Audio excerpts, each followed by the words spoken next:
Dun, dun, dun, dun, dun. All right. Greetings, everyone, and welcome to another, just Blu-ray? Yes, Blu-ray update. Woo! Actually, I do have a couple of other sort of surprise goodies I'm going to throw into this update just because I keep forgetting to throw them into other updates. So we're going to throw them into this one so that they're done and updated, and yeah. So Sci-Fi Blu-rays and some other random goodies update today on the Multimedia Chronicles.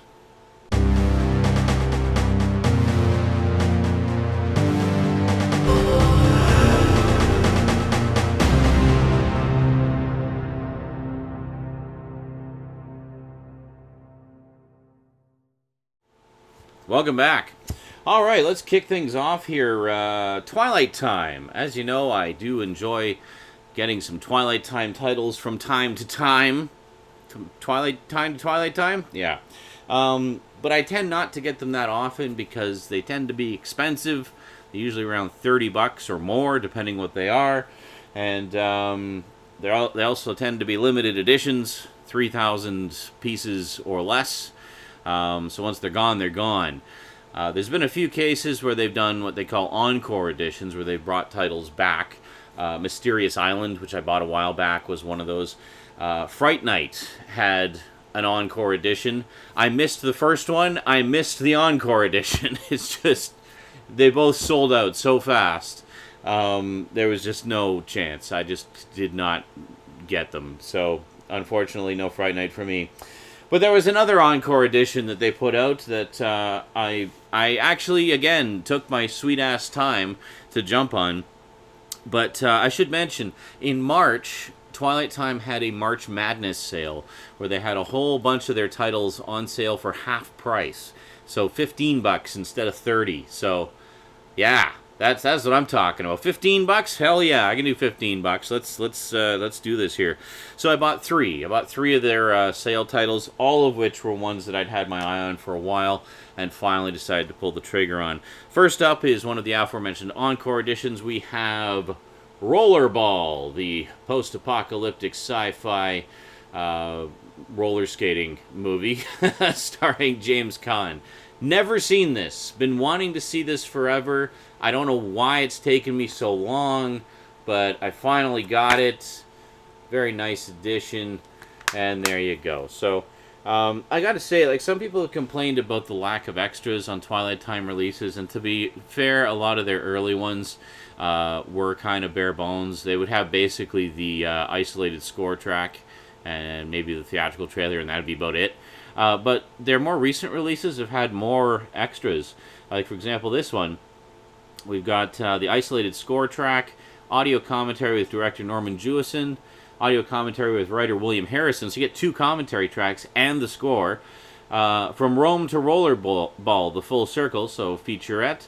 Return to the Arena, the making of Rollerball, a full-blown making of special. TV spots and original theatrical trailers. Now, see, that is a proper special edition. There you go. That is loaded with goodies. So, never let anybody tell you that Twilight Time never puts any extras on their stuff, because they're full of shit. Some of their early ones were only isolated scores, maybe a commentary. Their later ones, though, have had way more in the way of content. They listen. They listen to the people who are buying their stuff. Next, I picked this one up basically on the recommendation of Skinslip, and it just sounds like way too much fun. Got Mind Warp, which is not in the clear case, you may notice. Apparently the clear cases, the manufacturer who made them is no longer making them. So a lot of the companies that use clear cases, such as, Twilight Time and Arrow Video's another one, have switched to the standard blue cases. Much to Skinslip's annoyance, apparently. He was showing off the House collection and said that he was quite cross, and then he found out why they're not doing the case anymore. Anyway, Mind Warp stars Bruce Campbell and Angus Scrimm, and it's from Fangoria Films, and it's basically it's a post-apocalyptic tale. It's kind of like a post-apocalyptic thing. It's kind of like The Matrix, and there's zombies in it too. So it's got zombies, post-apocalypse, and Matrix stuff. So there you go. And what I just finished saying about, hey, everybody shut up, Twilight Time puts tons of extras on their stuff. Here we have the isolated score track and a TV spot. So anyway, yeah, so this is Mind Warp. Very cool, very nice. Yeah, great. Moving on. This is one that I've been wanting to get for a long time. This is one that I had my eye on for a long time. I kept putting off. It was on sale several times, and I still didn't get around to picking it up. And I was like, what is wrong with me? Just buy the damn thing already. I originally saw the first one of this on VHS. My dad had the VHS release of it from, I think, Playhouse Video. It was like a sort of the kids division or, you know, family films division of, I think it was CBS Fox. And a lot of the early Doctor Who video releases were released under the Playhouse label here. Yeah, so we have James Garner, Mr. Jim Rockford himself, in the double bill of Support Your Local Sheriff and Support Your Local Gunfighter. Now, if you're a fan of Westerns, this is a lot of fun, because this basically takes a lot of the sort of standard Western tropes and turns them on their ear and has fun with them. It's a comedy, basically. They're sort of very tongue-in-cheek. I've never seen the second one. I've only ever seen the first one, but I remember really enjoying the first one and laughing my ass off the whole time. James Garner is wonderful, as always. This would have been, actually, yeah, this was before, shortly before he did the Rockford Files, a couple years before. But yeah, really, really good stuff. And what do we got for extras on here? Yeah, we got a few things on here. We got isolated score tracks for both movies, audio commentary on Support Your Local Sheriff with film historians Lou Pfeiffer and Paul Scrabo, and original theatrical trailers. Okay, so again, not a lot of stuff on there. To be fair, honestly, the majority of Twilight Time releases don't have a lot of stuff on them, but some of them surprise you, and they actually have quite a wealth of extras, such as Rollerball. Rollerball has a ton of stuff on it. There's some other ones as well that I picked up. I think Captain Harlock, the Captain Harlock 3D edition that they put out, has a lot of extras on there as well. And that is it for the Twilight Time. Basically, I picked up 3 in the March Madness sale, so it was like $45. So 3 for the price of 1.5. Not too shabby. Not too shabby. Definitely keep an eye out for those sales. Now, this was directly from Twilight Time's website. Most people get Twilight Time titles, I think, from ScreenArchives.com, which is primarily soundtracks, but they carry quite a wide selection of DVDs and Blu-rays as well.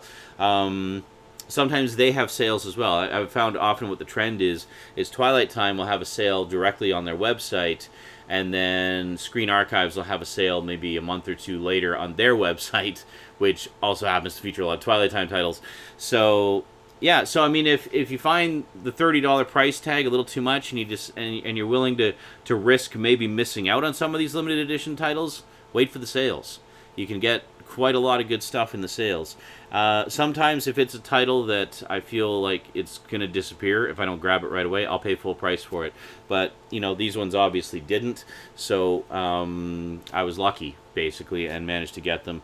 One I really regret was in the sale, and I missed it. Had a low quantity alert, and I was too late, was Runaway Train. Love Runaway Train. Have not seen it in so long, but I remember being just blown away by it. And a lot of moments from that movie still stick in my head to this day. It's been probably 30 years since I've seen the movie.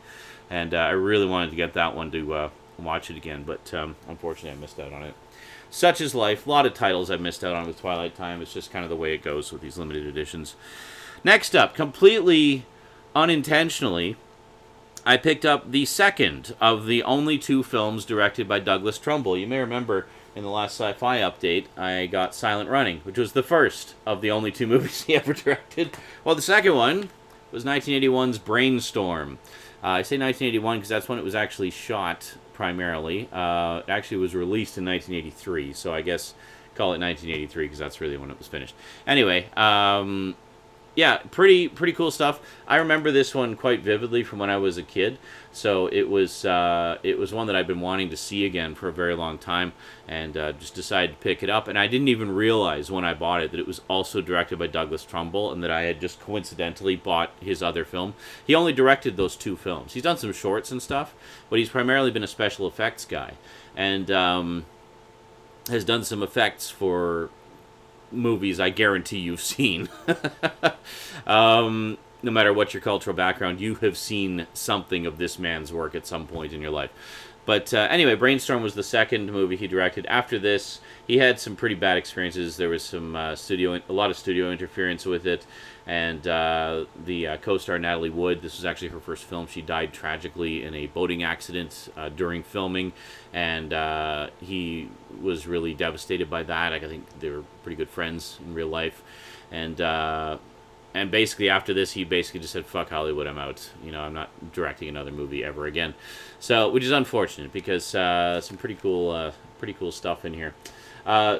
Absolutely bare bones. You get the theatrical trailer, which is kind of cool because it has a few shots in there that aren't in the movie, but that were actually cut out of the final cut of the movie. But yeah, so Brainstorm, pretty cool. And Brainstorm is all about kind of virtual reality, but not the type of virtual reality you're thinking of. The whole idea behind Brainstorm is it actually taps directly into your brain and takes over all of your sensory functions. So when you're watching a recording that has been made for the Brainstorm device, you are fully experiencing what the person who made that recording experienced. So sights, sounds, just like regular virtual reality, but also tastes, smells, and feelings. So it's a full sensory experience that goes directly into your brain, and takes you there. And some pretty wild ideas in it. I'm going to probably talk about it a little more in depth in a review. I kind of want to do a double Trumbull review, talking about both of his films. I just watched them, so why not do a double bill review? So look forward to that soon. But I've always kind of paired this one up with another one that came out the following year, 1984. This one is actually all about dreams. So this was all about kind of, I guess you could say, putting dreams into people's heads through technology. This one is about going into people's dreams. So these two movies were the ones that kind of started my interest in the whole world of dreams, where I really started paying attention to my dreams as a kid. And dreams have always been a huge inspiration for me in terms of stories that I've written, music that I've composed, and things like that. So I am, of course, talking about 1984's Dreamscape, which just came out in this lovely collector's edition from Scream Factory. Very nice indeed. And if we open this up, reversible cover as always. There you go. Just fairly basic artwork on there, but tons of extras on here. Holy shit. Special features: new 2K scan, new Dreamscapes and Dreammakers retrospective, including brand new interviews with director Joseph Rubin, producer Bruce Kahn, Curtis, co-writer David Lowery, actor David Patrick Kelly, and other key members of the special effects team and crew. New Nightmares and Dream Snakes, looking back at the Snake Man with Craig Reardon, David Patrick Kelly, and others. New in-depth conversation between Bruce Kahn Curtis and co-writer-producer Chuck Russell. Audio commentary with Bruce Kahn Curtis, David Lowery, and Craig Reardon. Still gallery and theatrical trailer. So a pretty nicely loaded edition. I loved this movie as a kid, and I watched it over and over again. I was just really fascinated with the whole idea of being able to go into people's dreams and being able to control your dreams and things like that. And yeah, so very cool. I'll probably talk about that one at some point as well. All right, next up, last but most certainly not least for the Blu-ray reviews. Well, I had to pick this one up. As you know, I'm a huge fan of this franchise. Maybe wondering which edition I got. Okay, I'll just tell you what it is first off. I got Star Wars Rogue One. Yeah. So the first of the Star Wars stories that take place in between the main episodes. You may be wondering what edition I got. Everybody was saying get the Target exclusive edition because it's got a bonus disc of additional featurettes. Or get the Steelbook edition because it's the only one that has the 3D version. Yeah, well, a couple problems with that. We no longer have Target in Canada, so no Target exclusive edition for me, alas. So I guess no bonus disc. And even though Best Buy near me had the Steelbook, it sold out pretty much immediately. It went straight to the scalpers, man. I just love scalpers. Scalpers are such wonderful human beings. How they just steal everything off the shelves and then sell it for godly sums of money. I hate scalpers so much. They've really, it's with physical media becoming more and more niche and harder to find in stores, you can still find tons of it online. Like, there's plenty of online retailers that still sell and produce physical media. Physical media is not going away. It's just becoming more niche in terms of accessibility. You can't just walk into a store and buy the stuff as easily as you could, 5-10 years ago. But so that's why it particularly angers me when these fucking scalper scumbags snap up all these special editions that are in stores and thus make it even fucking harder for people to get them. Not that I was all hell-bent on getting the Steelbook, but it just pisses me off that I know that's exactly why it sold out so fast. It wasn't because of people loving Star Wars. No, it was people loving to make money off Star Wars fans. People who are not collectors buying and hoarding this stuff to sell to collectors at a premium. That's just scummy to me. All right? That's not capitalism. That's extortion. That's what that is. It's extortion. There's a fine. Where do you draw the line? I don't know. Maybe it's a matter of personal, taste there. But there is a line. Like, for example, the best example I saw was this guy had bought the UK version of the Steelbook, which is, by the way, in every way identical to the US version. So not a rare item at all, other than it has the UK rating logos on it. He bought the UK version, the Zavi exclusive edition, limited to 2,000 pieces, apparently. He bought it, immediately put it up on eBay, and the buy it now price was something like £1,758 sterling.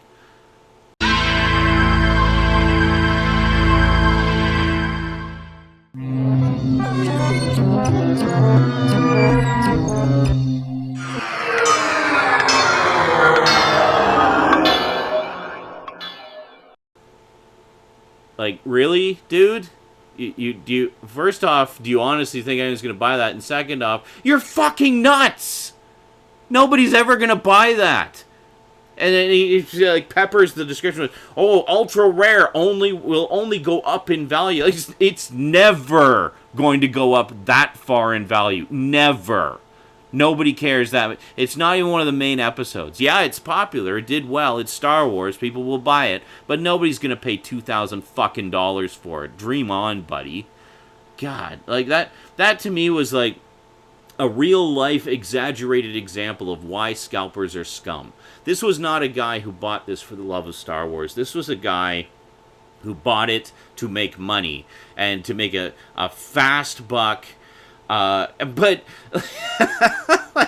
like, was he trying to put a down payment on a house by selling a Steelbook? Like, come on. Nobody's going to pay that much for that Steelbook. That is absolutely insane. So which edition did I get? I got the regular edition. That's it. And honestly, I mean, it's not bare bones. It's got a bunch of featurettes on it, so there's a bunch of behind-the-scenes stuff. Now, Star Wars fans are no strangers to double dipping. If they put out another special edition of this later with more stuff, or with all the exclusive stuff amalgamated into one definitive edition, yeah, I'll probably buy that too. I mean, I've got the original trilogy several times over. I'm going to buy it again on Blu-ray eventually, mainly to get the extras that are in that box set. But, yeah. So anyway, very nice edition. I kind of like it. Honestly, I think this has the best cover. I think this is the best cover out of all of them. I thought the Steelbook cover really sucked, to be honest, so I'm not really too broken up about that. Yeah, so what do we have here? Yeah, so we've got this artwork here was basically the Steelbook cover. And, yeah, I put this sticker on. The best Star Wars yet! Well, I wouldn't say that. It was certainly good, though. I enjoyed it. But, yeah. And then this one, I don't like this. Stacked underneath the Blu-ray, we have the... Is that the DVD edition? Yeah, the DVD edition. So, there you go. Anyway. I won't say anything about the movie for the 3 or 4 of you who haven't seen it and don't want it to be spoiled. But, I enjoyed it, actually. I really enjoyed it a lot. Rosie and I watched it together. She hadn't seen it yet. So, there you go. All right, and then last but most certainly not least for the Blu-rays, speaking of double dipping, you know I picked up the regular, basically the bare bones, or the regular, just plain Jane edition of this when it first came out. Had to get this. It was on sale for like 12 bucks off the regular price. Normally 42 bucks. It was 30. This was, I don't know, 25. It's like a new release, so it's basically new release price. So I picked up the collector's edition of Star Wars Episode 7, The Force Awakens. Now this, of course, is the one that includes the 3D version. I don't know how well you can see the... Try and get a non-glary angle for you. The lenticular cover. There you go. Sorry, I don't have my glasses on, so... Anyway, so pretty cool edition. Very nice. I mean, this thing is massive. Like this is basically as thick as the complete saga set of the first 6 movies. So, I'll just give you a quick look at it here. Very, very sturdy box. Kind of a nice, soft, almost rubbery matte finish. And then inside, we basically got this cool packaging here. Open her up. Got more artwork inside. Oh, hold a second. Dropping the digital copy there. There we go. And open her up, and there's all our discs. So, there you go. Very cool. So, it's 4 discs. You got a bonus disc there. You got the 3D edition. You got the regular edition. And I think you got the DVD as well. So, pretty loaded. Basically, everything you could ever need for The Force Awakens right there. So, very cool. So, I'm sure they'll do something similar with Rogue One. And put it, only complaint I have, I didn't notice this, but I don't know if you can see that. There's like a bit of spooge on there. Someone got really excited, I guess. I don't know. They only had 2 left. So I picked the one that looked to be in the nicest condition. Could not tell that little bit of spooge was there through the cellophane. It was basically rendered invisible by the cellophane. So I got it off. I'm like, oh, what the hell is that? And tried to pick it off. It's like, nope, that's not coming off without destroying the cover. So I guess we're just going to live with it. It's unique. There is no other edition with that little splatter of spooge on it anywhere. Now, next up, last but most certainly not least, this is kind of a sci-fi related item to one of the greatest science fiction family films ever made. This was actually found in a local thrift store. Brand new, factory sealed. Was found by Annetta, actually, my ex. And I think it was about $10 that she paid for it, or $5 or something. I don't know. Anyway, she sold it to me for a marginal profit. Like, no extortion here, no scalping. She bought it for like 10, and I think I gave her 20, which I thought was perfectly reasonable, considering this item in this condition goes for about 40 or 50 on eBay. Well, I'm not going to sell it. I want it because I'm a collector. So, what have I got? E.T., the extraterrestrial board game. There you go. How cool is that? So it's actually still sealed. I haven't even opened it up yet. When I open it up, I'll probably do it on video, so you get to experience it with me. So very cool. Now, as exciting and cool as this is, as with most ET merchandise, this is not particularly rare. Like, if you were to go to eBay right now, I bet you could find it factory sealed for under $50, possibly even as low as 30 or 40. It's not a terribly rare item, but I was happy to get it just because it's cool. I mean, it's something to do with ET. This is a part of my childhood, so very, very cool indeed. Now, last but certainly not least, haven't I said that for like the last 3 things? This is definitely the last thing. There was a little something I picked up at the HMV fire sale recently. Actually, a couple of things that I picked up specifically for Rosie, because each time we had gone there, she had seen these things there and really wanted them for her room. And but I kept declining because they were just too damn expensive, and we just didn't have the money. And it's like, well, you can get them, but it's going to be like an allowance and a half if you buy them. You're going to have to save up for them. And she just wasn't, didn't want to save up for them, whatever. So anyway, I was there, a few weeks ago checking out the fire sale, and they had these particular items there for 40% off of the regular price, which made it more than reasonable. So it was almost 2 for the price of 1. And well, what did I get? What did I get for Rosie? Well, I actually filmed a little video of when she first got them. So take a look at this. Rosie's here. Oh. No. Rosie's here. Hi. Hi, Rosie. Good grief. Want to go over to the couch?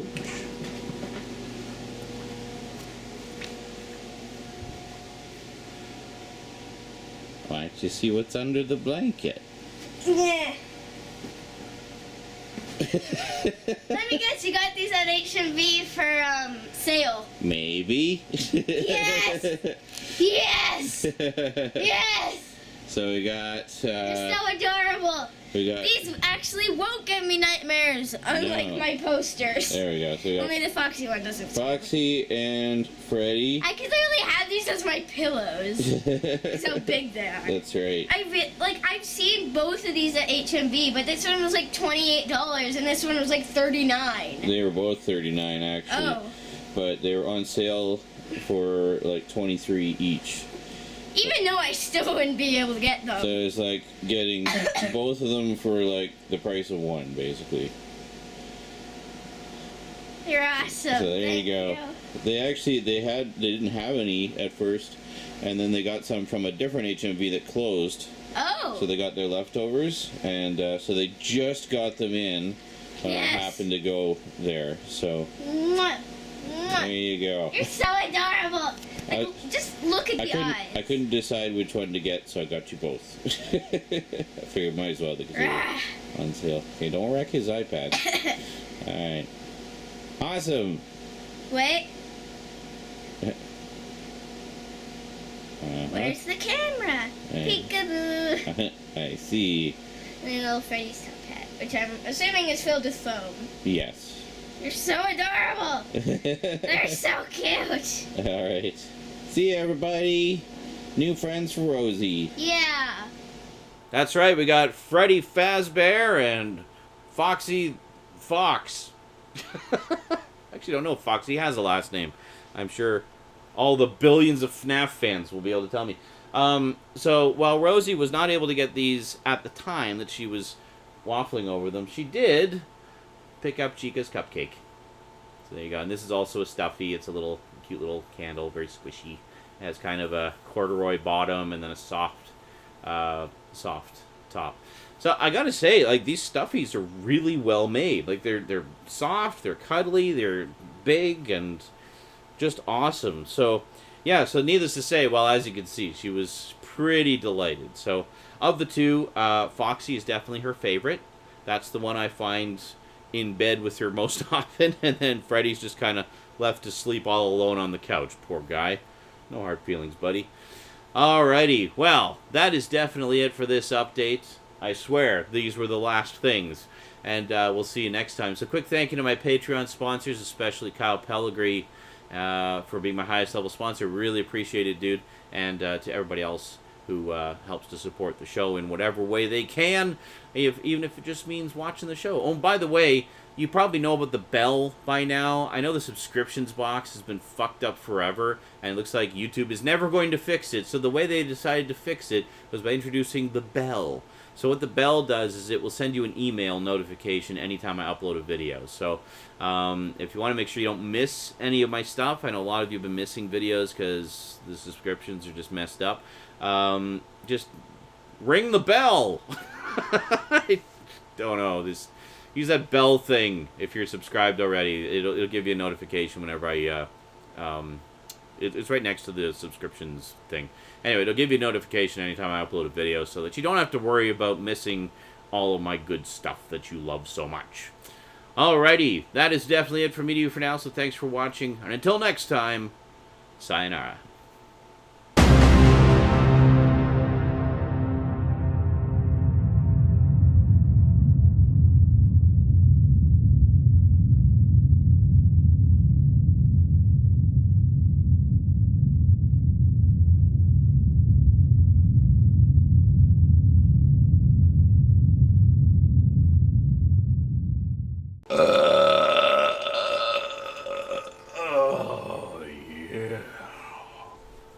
All right, so Sci-Fi Blue. Oh, mercy!